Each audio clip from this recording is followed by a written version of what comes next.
อันนั้นว่าข้อที่14เขาบอกว่าแวนกลมรูปหนึ่งมีรัศมีแมนเท่ากับ6 เซนติเมตรถามว่าระยะห่างระหว่างแวนและวัตถุแมนเท่าไหร่และวัตถุตั้งฉากกันแต่ต้นในแต่ละกรณีที่หนึ่งคือข้อขอผู้ปิ้นรวมใหญ่กว่าวัตถุหาเถื่อข้อขอผู้ปิ้นรวมน้อยกว่าวัตถุหาเถื่อข้อขอผู้รวมเดียวที่เดียวเนาะกับวัตถุ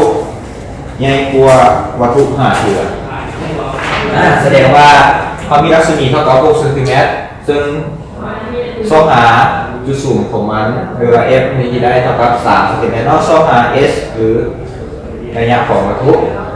พวกเขาบอกมาก็คือ s ขีดเท่ากับหาเถื่อของวัตถุเนาะ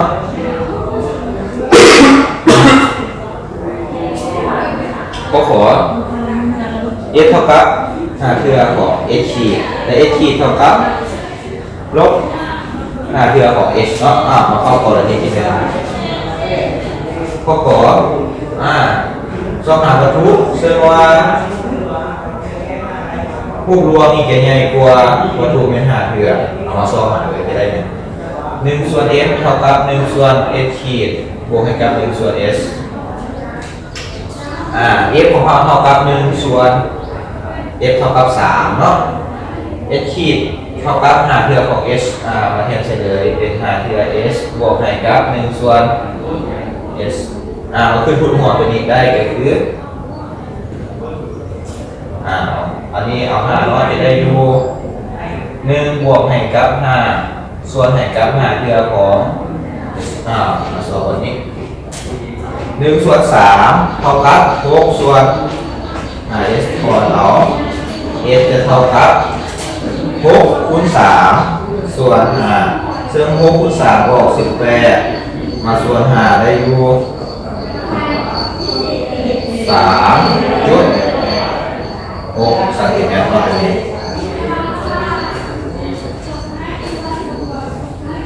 ต่อไปให้มาเข้าข้อขอ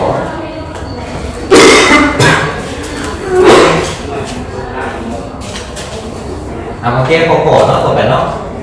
ข้อขอเขาก็คือช่องหาระยะของวัตถุซึ่งว่าวัตถุนี้เท่ากับหาเถื่อของจากสูตรของเรา1 ส่วน f เท่ากับ1 ส่วน s ขีดบวกให้กับ1 ส่วน s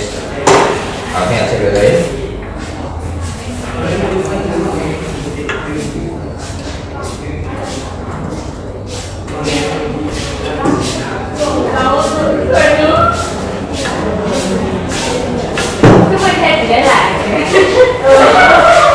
ตัวนี้มันบอกเราคือข้อหมาย s ขีดเท่ากับ1 ส่วน s เนาะ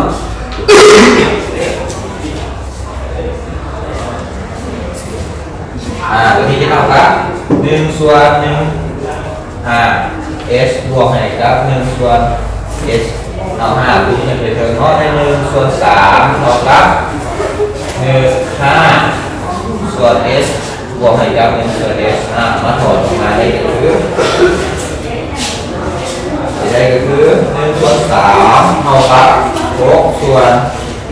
s เนาะถอดเอา s ได้เท่ากับ3คูณให้6เท่ากับ18 เซนติเมตร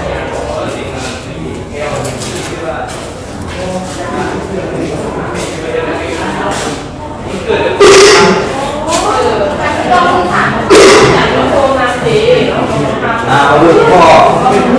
ใช่เขาบอกก็คือช่องหาระยะของวัตถุซึ่งบอกมาว่าเป็นรูปรวมอีกเดียวกันเนาะซึ่งว่า s ขีดจะเท่ากับหาเถื่อของ s เอามาสอบเลย1 ส่วน f บวกให้กับ1 ส่วน s ขีดบวกให้กับ1 ส่วน s ตัวนี้มันแทนเฉลย1 ส่วน f เท่ากับ1 ส่วนลบ5s บวกให้กับ1 ส่วน s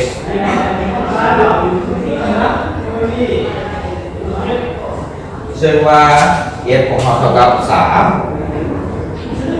เอาขึ้นคุณความตัวนี้เนาะได้1ลบ1บวกไหนกับ5ส่วน 5s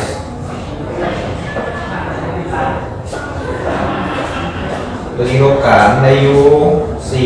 4ส่วน 5s ซึ่งขอเรา s จะได้เท่ากับ3คูณ4ส่วนให้5เดินตัวนี้ออก12ส่วน5เนาะ2ส่วน5เท่ากับ 2.4 ซนติเมตรตัวนี้ในยา s ของเราเท่ากับ 2.4 ซนติเมตรเนาะเอาข้อนี้ข้อที่ G กับโอเคตัวนี้เนาะมีปัญหาใดที่ยังไม่ถูกต้องหรือว่ามีข้อประพุงตัวใดเนาะอาจจะมีข้อผิดพลาดตัวใดกันในจานหรือเพื่อนพี่น้องคอมเมนต์ได้